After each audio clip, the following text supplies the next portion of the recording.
వెంకటేశ్వర స్వామికి అండ్ గంగమ్మకి మధ్య ఉన్న సంబంధం ఏమిటి, ఎందుకు గంగమ్మని వెంకటేశ్వర స్వామి చెల్లెలుగా పిలుస్తారు? సో టాపిక్ లోకి వెళ్లే ముందు నా లాంగ్వేజ్ ని కొంచెం ఇగ్నోర్ చేయండి, ఎందుకంటే ఫస్ట్ టైం కదా నాకు వచ్చిన లాంగ్వేజ్ నేను ప్రొనౌన్సియేషన్ చేసేస్తున్నాను. మీకు అర్థమైనా అర్థం కాకపోతే ఏమైనా ఇబ్బంది పడితే నేను కొంచెం టైం తీసుకొని మళ్ళీ మీకు అర్థమయ్యే విధంగానే చెప్తాను. సో ఇప్పుడు మనం టాపిక్ లోకి వెళ్ళిపోదాం. సో ఇది కలియుగం. దీనికి ముందు ద్వాపర యుగం అనేది ఉండేది. ద్వాపర యుగంలో ఏంటంటే శ్రీకృష్ణుడు జన్మించక ముందే శ్రీకృష్ణుడు దేవకి వసుదేవులకి పుడతాడనమాట. వాళ్ళకి పుట్టక ముందే దేవకి వాళ్ళ బ్రదరు కంసుడు ఉంటాడు. కంసుడికి ఆకాశవాణి ద్వారా ఒక ఇన్ఫర్మేషన్ తెలుస్తుంది. ఏంటి, మీ చెల్లెలి గర్భంలో అంటే దేవకి వాళ్ళ పిల్లలు ఎవరైతే ఉన్నారో పుట్టబోయే బిడ్డ ద్వారా నీకు ప్రాణగండం ఉంది అనేసి కంసుడికి ఆకాశవాణి ద్వారా ఇన్ఫర్మేషన్ వస్తుంది. అది విన్నా కంసుడు ఏం చేస్తాడంటే దేవకికి వసుదేవులకి ఎవరైతే పిల్లలు పుడతారో వాళ్ళని పురుట్లోనే చంపేయడం స్టార్ట్ చేస్తారు, అంటే ఎవరు పుట్టినా. సో ఆ భయంతోనే వసుదేవులు గారు శ్రీకృష్ణుని తీసుకొని వెళ్లి రేపల్లిలో ఉన్నటువంటి యశోద దగ్గరికి బిడ్డను మార్చడానికి తీసుకెళ్తాడు. అది అందరికీ తెలిసిందే. సో యశోద దగ్గర ఆల్రెడీ యోగమాయ అని ఒక ఆడపిల్ల పుట్టుంటుందండి. ఆ ఆడపిల్లని శ్రీకృష్ణుని ఇద్దరిని షిఫ్ట్ చేసేటప్పుడు శ్రీకృష్ణుడు యోగమాయతో చెప్తాడనమాట, ఇప్పుడు నువ్వు అక్కడికి వెళ్ళగానే నిన్ను నా ప్లేస్ లో పెట్టిన వెంటనే కంసుడు నిన్ను వెంటనే చంపేస్తాడు. సో నిన్ను చంపేసిన వెంటనే నువ్వు ఈ జన్మలో ఎందుకైతే పుట్టావో ఆ కార్యం పూర్తయిపోతుంది, కానీ బాధపడద్దు, నువ్వు ఖచ్చితంగా మళ్ళీ ఇంకో జన్మలో జన్మిస్తావు, నాతో పాటే జన్మిస్తావు అని చెప్తాడు. అలాగే అని చెప్పేసి యోగమాయ వెళ్తుంది. యోగమాయ వెళ్ళిన తర్వాత కంసుడు ఆమెను చంపేస్తాడు. శ్రీకృష్ణుడు చెప్పినట్టే జరుగుతుంది. అండ్ శ్రీకృష్ణుడు పెరిగి పెద్ద అయిన తర్వాత రేపల్లని వదిలేసి ద్వారకాకు వస్తాడు. ద్వారకాకు వచ్చి రుక్మిణీదేవిని పెళ్లి చేసుకుంటాడు. కానీ ఆ పెళ్లిలో యశోదాదేవి ఉండదనమాట. సో యశోద గారు ఓ రోజు రాత్రి బాధపడుతూ ఉంటారు, శ్రీకృష్ణుడు తలుచుకొని నేను నీ పెళ్లి చూడలేకపోయాను, నా చేతుల మీద నీ పెళ్లి జరగలేదు అనేసరి. అప్పుడు శ్రీకృష్ణుడు ప్రత్యక్షమయ్యి యశోద గారికి మాటిస్తాడనమాట, ఈ జన్మలో నువ్వు నా పెళ్లి చూడలేకపోయావు, చేయలేకపోయావు, కానీ వచ్చే జన్మలో ఖచ్చితంగా నీ చేతుల మీదగానే నా పెళ్లి జరుగుతుంది అని ద్వాపర యుగంలో మాటిస్తాడు. ఇప్పుడు కలియుగంలో అదే శ్రీకృష్ణుడు వెంకటేశ్వర స్వామి అవతారం ఎత్తి పద్మావతి అమ్మగారిని పెళ్లి చేసుకునేటప్పుడు ఒకలమాత చేతుల మీదుగా పెళ్లి అనేది జరుగుతుంది. ఆ ఒకలమాతాదేవినే ద్వాపర యుగంలో యశోద గారు అనమాట. సో ఆయన ఆ పేరు నిలబెట్టేసుకున్నారనమాట, ఆ ఇచ్చిన మాట నిలబెట్టుకున్నారు. ఈయన ఎలా అయితే కలియుగంలో వెంకటేశ్వర స్వామిగా పుట్టాడో అలాగే యోగమాయ కూడా కలియుగంలో ఒక గ్రామంలో ఒక భయంకరమైనటువంటి ఒక శక్తి రూపాన్ని ధరించి పుడుతుందన్నమాట. సో ఇప్పుడు మీకు అర్థమై ఉంటుంది వెంకటేశ్వర స్వామికి గంగమ్మ ఎలా చెల్లెలైందని. యోగమాయ రూపంలో చెల్లెలన్నమాట గంగమ్మ. సో ఇప్పుడు మనం నెక్స్ట్ టాపిక్ లోకి వెళ్దాం. అటువంటి ఉగ్ర రూపం ఉన్నటువంటి ఆ శక్తి స్వరూపం ఆ గ్రామంలో పొలిమేరల్లో తిరుగుతూ ఒక చెట్టు మీద ఆ చెట్టుని తన నివాసంగా చేసుకుని ఆ చెట్టు మీద కూర్చో ఉంటుంది. ఆ టైంలో అటువైపుగా వస్తున్న రామానుజాచార్యులు అనే అతను ఆ రోజుకి అలసిపోయి ఆ చెట్టు కిందే సేద తీరుదామని విశ్రాంతి తీసుకుందామని అక్కడ పడుకుంటాడు. ఆ రోజు నైటు ఆ గంగమ్మ అతని మీద దూకడానికి ప్రయత్నం చేస్తుంది. ఈయన అది గమనించి అతని దగ్గర మంత్రించిన అక్షంతలు ఏవైతే ఉన్నాయో దాన్ని ఆమె మీద చల్లుతాడు. చల్లిన వెంటనే ఆ శక్తి యొక్క ఉగ్ర రూపం ఏమవుతుందంటే ఒక చిన్న పాపలాగా తయారంటే ఒక పాపలాగా వచ్చేస్తుంది అనమాట. సో ఆ పాపని తీసుకెళ్లి అక్కడ ఎక్కడో ఉన్నటువంటి ఆ పాపని తీసుకొని వచ్చి మన భాషలో అయితే తీసుకొని వచ్చి తిరుపతి అనే ఊర్లో తీసుకొచ్చి అవిలా అనే గ్రామం దగ్గర విడిచిపెట్టి ఆయన వెళ్లిపోతాడు. ఆ పాప ఏం చేస్తుంది, ఎక్కడికి వెళ్లాలో తెలియక ఆ గ్రామంలోని అటు ఇటు వెళ్తూ ఒక ఇంట్లోకి వెళ్తే అక్కడ ఆ ఇంట్లో ఉంటారు కదా వాళ్ళ హస్బెండ్, వాళ్ళ వైఫ్, వాళ్ళ పిల్లలు ఒక 6 మంది ఉంటారంట. అందులో 6 మంది అక్కా చెల్లెళ్ళే. సో వాళ్ళు ఉండేసరికి ఎవరమ్మా నువ్వు ఇక్కడికి ఎందుకు వచ్చావు, నీ పేరేంటి, నీ ఊరేంటి అని అడుగుతారు. అడిగితే ఈమె గంగమ్మ ఏ సమాధానం చెప్పదు. కానీ వాళ్ళు చూసి అమ్మాయి చాలా బాగుంది, లక్షణంగా ఉంది, ఇలా ఒకటే ఎలా పంపించేస్తాము, ఇంకటి నుంచి మనతోనే ఉంది అని చెప్పేసి వాళ్ళు పెంచుకుంటారు.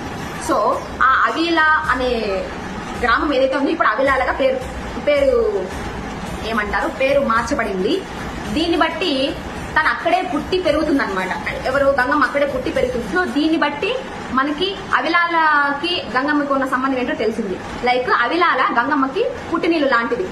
అందుకే ఎవ్రీ ఇయర్ అవిలాల్లో జాతర జరిగే ఆ రోజు జరుగుతుందో ఆ రోజు నైట్ 6 గంటలు అంటే జాతర అయిపోయిన తర్వాత పుట్టినింటి నుంచి గంగమ్మకి చీర, సారె అంటే మీకు తెలిసే ఉంటుంది, లైక్ పెళ్ళైన వాళ్ళకి పుట్టినింటి నుంచి ఇస్తారు కదా పసుపు కుంకుమ, అవి అవిలాల నుంచి మన తిరుపతి యొక్క గంగమ్మకి చీర, సారె వస్తాయి. ఇదే అవిలాలకి గంగమ్మకి ఉన్న సంబంధం.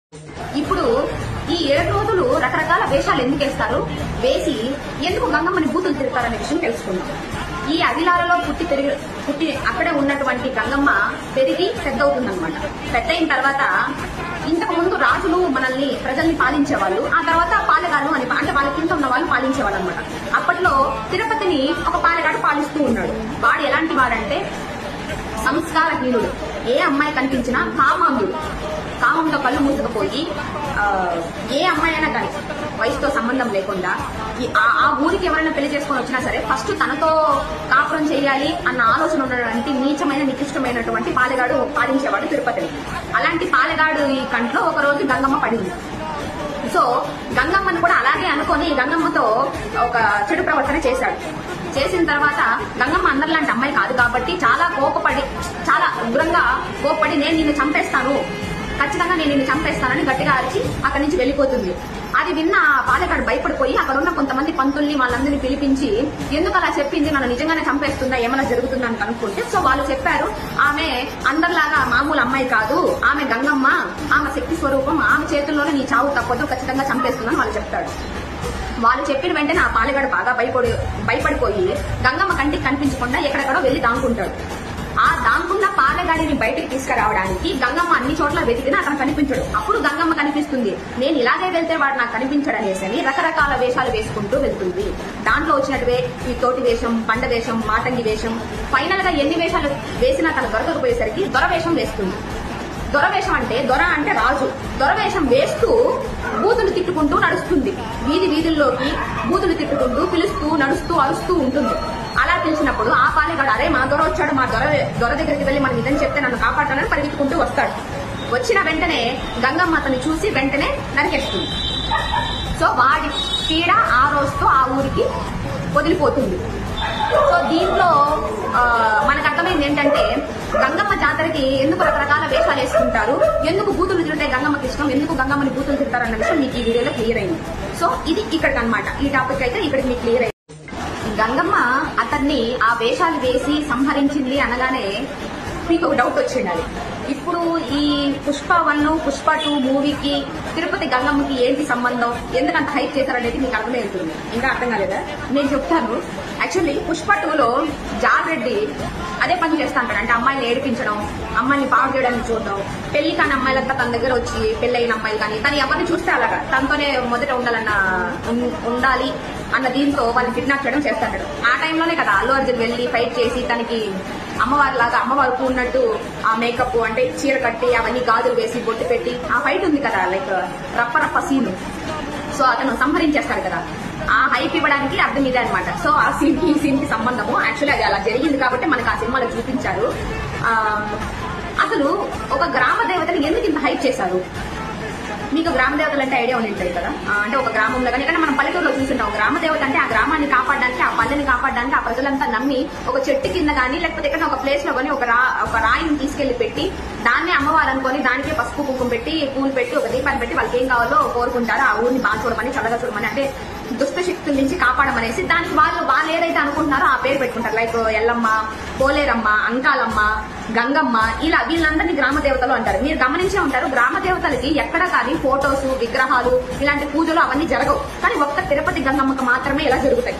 అది కూడా చాలా గ్రాండ్ గా, వరల్డ్ ఫేమస్ అంత గ్రాండ్ గా, ఇంటర్నేషనల్ ఫేమస్ అంత గ్రాండ్ గా, ఇలా 7 రోజులు వేషాలు, ఇలా ఎక్కడెక్కడి నుంచో ఫారెన్ వాళ్ళు, బయట కంట్రీస్ వాళ్ళు కూడా వచ్చి విజిట్ చేసి మరి దీనంతా బ్రహ్మాండంగా విజయవంతం చేసే అంత, అంటే ఇప్పుడు మనకి దాన్ని గవర్నమెంట్ వాళ్ళు తీసుకుని మరీ అభివృద్ధి చేసి భక్తులకు ఎలాంటి ఆటంకాలు లేకుండా అంత గ్రాండ్ గా సెలబ్రేట్ చేయడానికి ఉన్నటువంటి ప్రత్యేకమైనటువంటి ఒక కథ అనమాట మన తిరుపతి గంగమ్మది. సో ఇది మీకు అర్థమైందనమాట. ఇప్పుడు పుష్ప 1కి, పుష్ప 2కి, అసలు పుష్ప అనే మూవీకి మన తిరుపతి గంగమ్మకి ఏంటి సంబంధం, ఎందుకు అలా లింక్ చేశారనేది మీకు అర్థమయ్యే ఉంటుంది. ఇప్పుడు మనం టాపిక్ లోకి వెళ్ళిపోదాము. అసలు బలులు ఎందుకు ఇస్తారు? బలులు అంటే లైక్ కోడి, మేక, ఈ గొర్రె, ఇలాంటి వాటిని బలులు ఎందుకు? ఇంతకు ముందు అయితే దున్నపోతలు కూడా ఇచ్చేవాళ్ళంట. అసలు ఎందుకు బలులు ఇస్తారు? ఎవరైనా ఇమ్మని చెప్పారా? అలా ఇవ్వడం వల్ల ఏం జరుగుతుంది? అసలు ఎందుకు ఇవ్వాలి అంటే మనం చెప్తారు కదా, ఒక ప్రాణిని చంపడం చాలా మహానేరం, మహాపాపం అని. అయినా సరే ఎందుకు ఇస్తారు? అసలు బలులు ఎందుకు ఇస్తారు? ఇప్పుడు ఈ టాపిక్ లోకి వచ్చేస్తే, ఆ అవిలాల అన్న గ్రామంలో గంగమ్మ ఆ పాలెగాన్ని సంహరించేసిన తర్వాత ఊరి వాళ్ళంతా కలిసి ఆమెని గ్రామ దేవతగా ఎంచుకొని నువ్వు మా గ్రామంలోనే ఉండమ్మా, నీ వల్లే మాకు దరిద్రుడి పీడ విరగడైపోయింది కాబట్టి నువ్వు ఇక్కడే ఉండు అనేసి ఎంచుకున్నారు. ఆమె అక్కడే ఉండిపోయిన ఒక కొన్ని సంవత్సరాల వరకు ఆ ఊరు బానే ఉండింది. ఆ తర్వాత ఆ ఊర్లో కరువు, కాటకాలు, వేరే రోగాలు, అంటే లైక్ మసూచి, మందులు లేని రోగాలు అంటారు కదా, క్షయవ్యాధి రావడము, అక్కడ ఉన్న పంటలంతా నశించిపోవడము, ఆవులు చనిపోవడము, ఇలా మనుషులు వేరే వేరే రోగాలు అసలు ఏందో తెలియని అంతు చిక్కనటువంటి రోగం వచ్చి చనిపోవడం జరిగేసరికి వాళ్ళందరూ అంటే ఆ గ్రామంలో ఉన్న వాళ్ళందరూ మళ్ళీ వెళ్లి మన గ్రామ దేవత అయినటువంటి గంగమ్మకి మొరపెట్టుకున్నారు. అమ్మ నువ్వే కాపాడాలి, ఇంతకుముందు నువ్వే కాపాడావు, ఇప్పుడు నువ్వే కాపాడాలి, ఏం చేయాలో మాకు తెలియట్లేదు, ఎందుకు ఇలా జరుగుతుంది అన్నప్పుడు అప్పుడు గంగమ్మ చెప్తుంది ఏమని, నాకు సంవత్సరానికి ఒకసారి జాతర జరగాలి. ఎలా? డప్పుళ్ళు, అంబళ్ళు, వీటన్నిటికంటే మెయిన్ గా నరబలి కావాలి అని అడిగిందంట.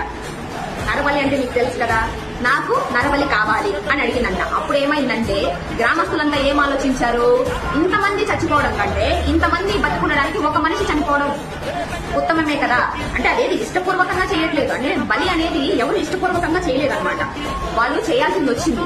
నిజమే కదా, ఇప్పుడు 100 మంది 1000 మంది చనిపోవడం కంటే వాళ్ళందరినీ కాపాడే ఉద్దేశంతో ఒక మనిషి చనిపోవడంలో తప్పులేదని వాళ్ళందరూ అలాగే ముక్కొని సంవత్సరానికి ఒకసారి ఆ గంగమ్మకి చాలా గ్రాండ్ గా జాతర జరిపించి అంబళ్ళు పెట్టి ఒక మనిషిని నరబలి ఇచ్చేవాళ్ళనమాట. ఇలా ప్రతి సంవత్సరం జరిగేది. ఆ జరిగిన తర్వాత వీళ్ళకి కరువులు కాటకాలన్నీ వెళ్లిపోయాయి, ఊరంతా ప్రశాంతంగా ఉంది, ఆవులు గోవులు పిల్లలు పంటలు బాగా పండుతున్నాయి, ఏ ప్రాబ్లం లేకుండా బాగా జరుగుతుంది. ప్రతి సంవత్సరం ఇదే జరుగుతూ ఉంది.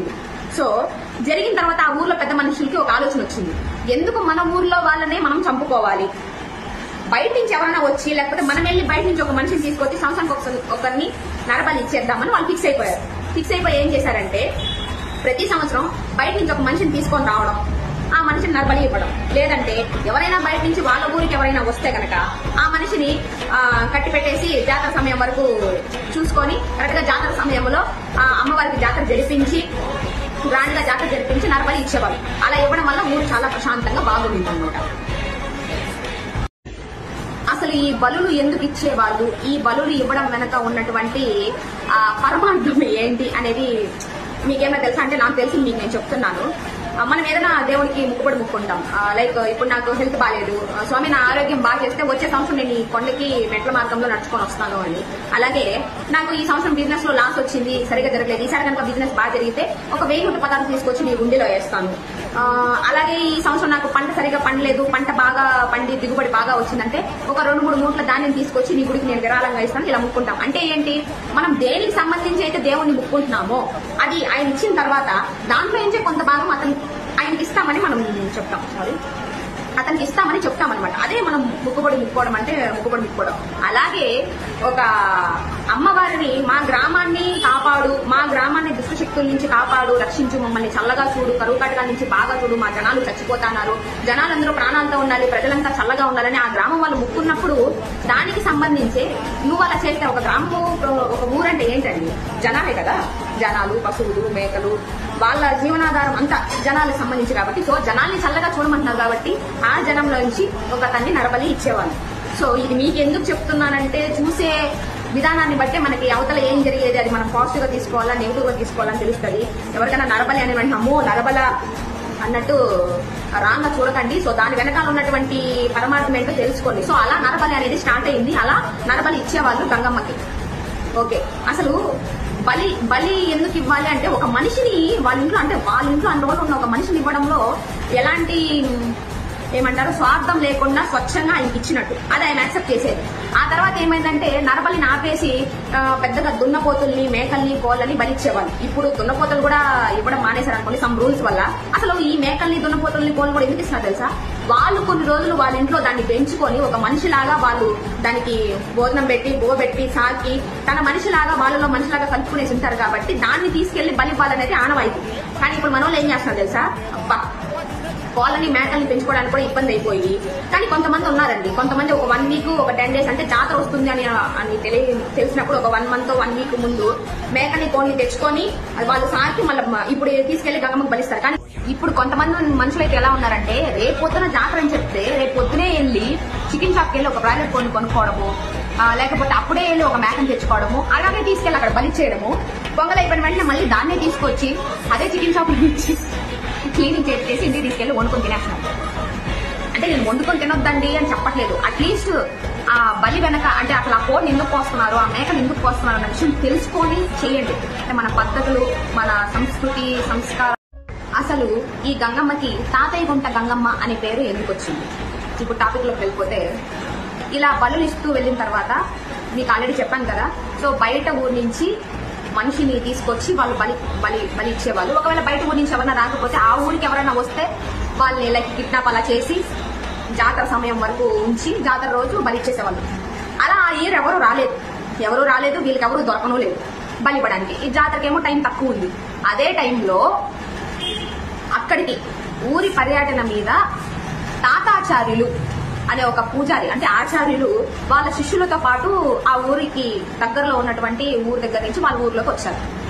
తాతాచార్యులు వాళ్ళ శిష్యులతో ఆ ఊరు దగ్గర నుంచి పర్యటన చేసుకుంటూ ఆ ఊర్లోకి వచ్చారనమాట. అసలు ఈ తాతాచార్యులు ఎవరు అంటే కలియుగంలో వెంకటేశ్వర స్వామి దగ్గర పూజ చేస్తున్నటువంటి, అంటే అర్చన చేస్తున్నటువంటి ఒక ఆచార్యుల్ని అప్పట్లో వెంకటేశ్వర స్వామి స్వయంగా తాత అని పిలిచారని, ఆ తర్వాత నుంచి వాళ్ళకి ఆ తాతాచార్యులు అనే పేరు, అంటే వాళ్ళ వంశంలో తర్వాత ఎవరు వచ్చినా ఎవరు పూజ చేస్తున్నా వాళ్ళు అలాగే తాతాచార్యులు అనే వంశం అలాగే ఇప్పటిదాకా కూడా ఉంది అని ప్రసిద్ధి అనమాట. సో వాళ్ళు ఆ ఊరికి పర్యటన చేసుకుంటూ వాళ్ళ శిష్యులతో పాటు ఆ ఊరికి వచ్చారు. సో వాళ్ళు దొరికిపోయారు అనమాట. వీళ్ళకి వాళ్ళు దొరికిపోయేసరికి వాళ్ళు నోరు మూసిపెట్టేసి తీసుకొచ్చారు. సడన్ గా వాళ్ళంతా భయపడిపోయి, అరే ఎందుకు మా నోరు మూసేశారు, కట్టేసి ఏం చేస్తున్నారు, అసలు ఎవరు మీరంతా అని అడిగితే ఆ గ్రామ పెద్దలు ఆ తాతాచార్యుల వారికి జరిగిందంతా వివరించారు ఇలా అని. అందుకు వాళ్ళంతా భయపడిపోయారు అనమాట శిష్యులంతా. అంటే రేపు మమ్మల్ని చంపేస్తారా, మమ్మల్ని బలి చేస్తారా అనేసరికి అప్పుడు తాతాచార్యులు వారు ఏమన్నారంటే, మా శిష్యుల్ని వదిలేయండి, మీకు బలే కదా కావాల్సింది, అయితే నన్ను ఇవ్వండి అనేసి ఆయన ఒప్పుకుంటాడు. సరే వాళ్ళు కూడా సరే అని చెప్తారు. సో రేపు పొద్దున జాతరకి అన్ని రెడీ అయిపోతాయి. ఈయన బలి ఇవ్వడానికి కూడా చేతులు కాళ్ళు కట్టేసి ఉంటారు కదా, అంతా తీసుకొని ఇతన్ని బలి ఇవ్వడానికి కూడా స్నానం చేసి తీసుకొస్తారు. ఈయన ఏం చేసి ఉంటాడంటే రాత్రి ఈ నారాయణ ముద్రలు మీకు తెలుసు అనుకుంటా, అంటే శంకు చక్రం అండి, అదే వాటిని బాగా ఆయనే తయారు చేసి ఎర్రగా బాగా మంటలో వేసి బాగా కాల్చుంటాడు. కాల్చి ఆ నారాయణ ముద్రలు తీసుకొని వస్తాడు. ఇంకా బలి ఇవ్వాలి అన్న టైంలో అమ్మవారు ఒక మనిషి లోపలికి పూని నాకు వెంటనే ఏమండి బలి, ఇంకా ఎంతసేపు అని గట్టిగా ఉగ్రంగా అరుస్తుందన్నమాట, బలి బలి అనేసరి. అప్పుడు ఈయన ఏం చేస్తానంటే వెంటనే ఆ నారాయణ ముద్రలు తీసి ఎవరి మీద అయితే అమ్మవారు ఆవహించిందో అతని మీద పెడతాడు. ఇంకా గట్టిగా అరుస్తాడు. అతను బాడీలో నుంచి బయటకు వెళ్ళిన గంగమ్మ ఎంత ట్రై చేసినా కుదరదు, వెనకాల వీపు మీద కూడా పెడతాడు అనమాట. అయినా కుదరదు, ఆమె వెళ్ళలేకపోతుంది. సో వెళ్లకుండా ఆ గంగమ్మ అలాగే విగ్రహ రూపంలో శిలగా మారిపోతుంది. సో అలా ఆ ఉగ్ర రూపం అయినటువంటి గంగమ్మ విగ్రహ రూపంలోకి మారేసరికి ఆ ఊరు వాళ్ళంతా ఆశ్చర్యపోయారు ఆ తాతయ్యని చూసి, ఆ తాతాచార్యుల వారిని చూసి, ఓ ఈయన ఇంత శక్తివంతుడా అనేసి ఆశ్చర్యపోయారు. సో అలా విగ్రహంగా మారినటువంటి ఆ గంగమ్మని ఆ తాతయ్య అక్కడి నుంచి తీసుకొచ్చి తిరుపతిలో ఉన్నటువంటి, అంటే ఇప్పుడు ఏదైతే మనకి గంగమ్మ దేవస్థానం ఉందో, అంటే ఆ తాతయ్య తీసుకురావడం వల్ల దాన్ని తాతయ్య గుంట గంగమ్మ దేవస్థానం అంటారా. ఈ గుంట అనే పేరు ఎందుకు వచ్చంటే ఒకప్పట్లో తిరుపతి మొత్తం గుంటలేనండి.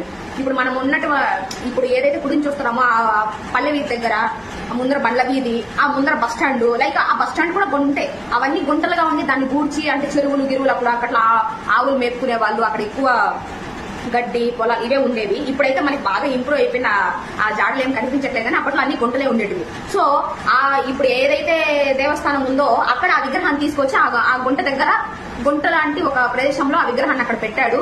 అక్కడ పెట్టిన తర్వాత డైలీ దానికి పూజలు జరిగేవి. అప్పుడు ఇంతంత పెద్ద గేట్లు, పెద్ద పెద్ద గుళ్ళు ఏం లేవు, జస్ట్ ఆ విగ్రహానికి మాత్రం పూజలు జరిగేవి. డైలీ నీళ్లు పోసి అభిషేకం చేసి ఏదైనా ఇంట్లో నుంచి చేసినట్టు తీసుకొచ్చి అమ్మవారికి పలహారంగా పెట్టి అలా అది జరుగుతూ ఇప్పుడు అప్పుడప్పుడు కొంచెం ఇంప్రూవ్ అవ్వుకుంటూ అది అభివృద్ధి చెంది ఈ రోజు మనకి శ్రీ తాతయ్య గుంట గంగమ్మ దేవస్థానంగా రూపుదిద్దుకునిందనమాట. సో ఇందుకి మనకు ఆ గంగమ్మకి తాతయ్య గుంట గంగమ్మ అనే పేరు వచ్చింది. నాకు తెలిసి మీకు క్లియర్ అయిందని అనుకుంటున్నాను ఇక్కడ దాకా. సో నెక్స్ట్ టాపిక్ లోకి వెళ్దాము. సో నెక్స్ట్ టాపిక్ ఏంటి, చాలా భయంకరమైన టాపిక్, అంటే కొంతమంది భయపడతారు. ఈ చాటింపు అనేది జరిగిన తర్వాత పొలిమేర దాటి ఎందుకు వెళ్ళకూడదు. ఎందుకంటే మనం చాలా సినిమాల్లో చూసుంటాం, ఏదైనా లైక్ పొలిమేర సినిమా చూసారు కదా, పొలిమేరలో కానీ ఇంతకుముందు ఏదైనా వరల్డ్ కానీ ఏదైనా సినిమాలో వాళ్ళు ఏదైనా బ్యాడ్ చేయాలి అనుకుంటే, లైక్ చేతపడి ఇలాంటివి ఏదైనా బ్యాడ్ చేయాలి అనుకుంటే ఎందుకు ఊరు లోపల చేయరు, ఊరు బయటకే వచ్చి ఎందుకు చేస్తారు?